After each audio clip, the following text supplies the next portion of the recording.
So hello everyone. I honestly didn't think that the first video would get so much reactions. And some of you asked to show the new features, and I played around with this drone for a couple of hours now.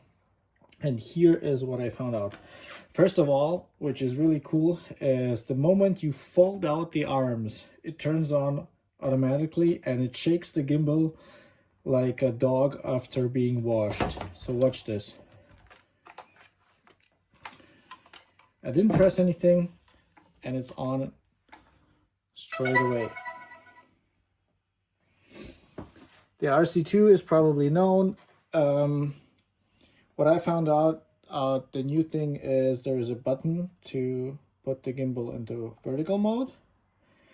And I went into button customization and there's an option to map this dial to gimbal roll, which I find pretty sick. So now it rolls the gimbal, which you can see here. Oh, it doesn't when I do it like this. But like this it does. So yeah, that's pretty dope.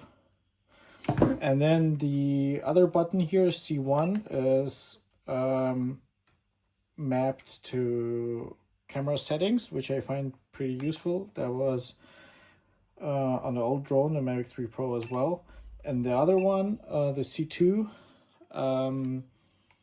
it's automatically mapped to switch the gimbal into vertical mode, which is pretty damn important for everyone who is doing stuff for social media.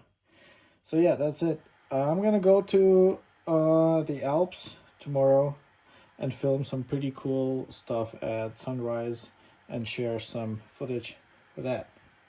Peace.